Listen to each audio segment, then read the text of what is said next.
Kejaksaan Agung menetapkan mantan Menteri Pendidikan, Kebudayaan, Riset, dan Teknologi Nadiem Anwar Makarim sebagai tersangka kasus dugaan korupsi pengadaan Chromebook dalam program digitalisasi pendidikan tahun 2019-2022.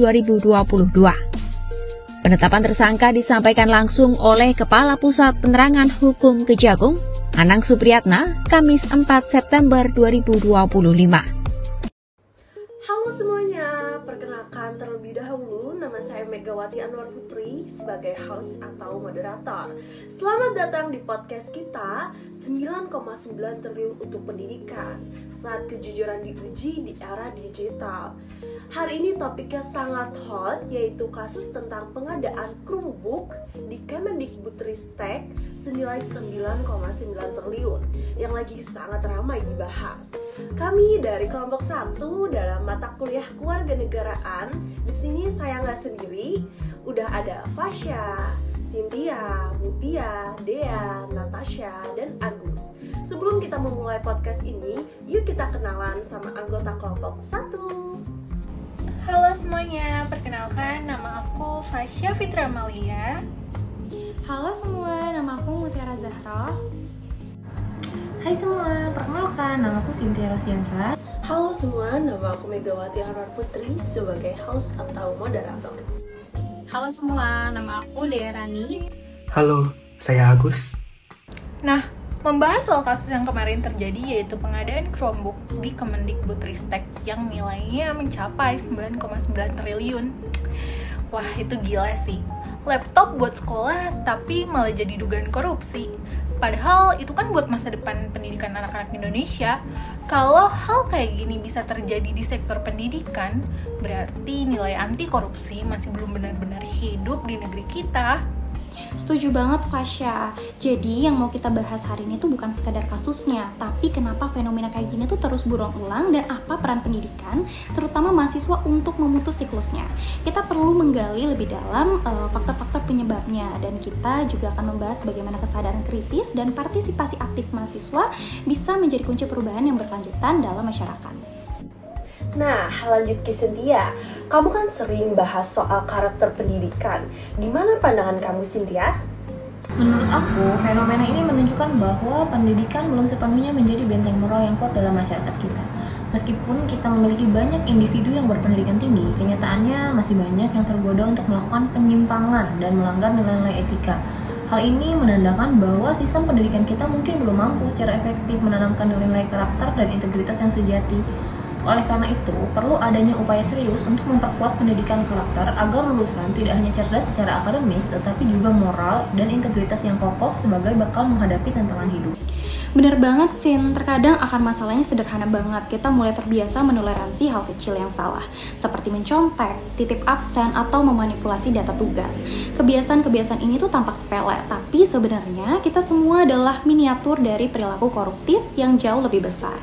Jika hal-hal kecil seperti ini dibiarkan terus-menerus, maka akan sulit memutuskan siklus penyimpangan yang lebih serius di masyarakat.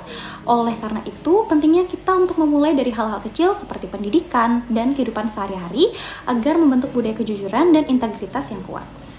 Nah benar, dari hal kecil itu lahir mentalitas asal nggak ketahuan. Mentalitas ini tuh berbahaya karena membuat orang merasa selama nggak ketahuan tindakan salah itu bisa dibenerin. Kalau pola pikir seperti ini terbawa ke dunia kerja atau birokrasi, maka korupsi berjamaah pun akan terjadi. Ketika banyak orang sudah terbiasa mengabaikan etika demi keuntungan pribadi, maka sistem yang seharusnya melayani publik malah menjadi sarang penyalahgunaan dan ketidakadilan. Jadi, masalahnya bukan cuma sistem yang lemah, tapi budaya jujur yang nggak terbentuk dari awal. Kita tahu apa itu korupsi, tapi belum tentu berani nggak ikut-ikutan pas ada kesempatan. Sebenarnya pemerintah sudah banyak program pendidikan anti korupsi dari KPK sejak tahun 2018, termasuk kerjasama dengan sekolah dan kampus. Program ini dirancang untuk menanamkan nilai-nilai anti korupsi sejak dini melalui pendidikan formal. Tapi jujur aja nih, banyak yang belum benar-benar menerapkannya dengan serius dan pastinya konsisten. Menurut kamu gimana, Fasya? Ya menurut aku mungkin karena program ini cuma sering jadi teori aja sih. Di kampus nilai anti korupsi cuma muncul di slide dosen atau seminar 1 kali seumur hidup. Padahal mahasiswa tuh butuh ngerasain langsung gimana susahnya jujur di situasi nyata. Bener tuh, alternatifnya universitas bisa bikin kelas integritas wajib buat mahasiswa baru. Isinya bukan cuma teori, tapi juga simulasi nyata, seperti gimana rasanya mengambil keputusan jujur saat tekanan datang atau menolak gratifikasi kecil. Dengan cara ini, mahasiswa bisa lebih siap menghadapi tantangan moral di dunia nyata dan memperkuat komitmen mereka terhadap nilai kejujuran sejak awal. Itu bakal lebih ngena. Atau universitas juga bisa bikin event kayak Integrity Week, biar mahasiswa bisa lihat kalau kejujuran tuh bisa keren juga, nggak melulu kaku. Setuju. Nah, kalau dari sisi tindakan nyata nih, aku mau lempar ke teman-teman. Menurut teman-teman, langkah paling sederhana itu apa ya? Kalau menurut aku, mulai dari diri sendiri sih. Kalau mahasiswa bisa jujur dalam hal kecil, kayak ngerjain tugas tanpa menyontek, mengisi absensi dengan tanggung jawab, itu udah langkah besar menuju perubahan. Dan dari hal kecil itu, karakter integritas terbentuk dan akan mempengaruhi sikap dalam setiap aspek kehidupan, termasuk nantinya saat terjun ke dunia kerja atau masyarakat luas. Yes, karena anti korupsi itu bukan cuma pelajaran moral, tapi juga lifestyle. Jadi kayak jaga integritas setiap hari sampai pada akhirnya tuh jadi kebiasaan.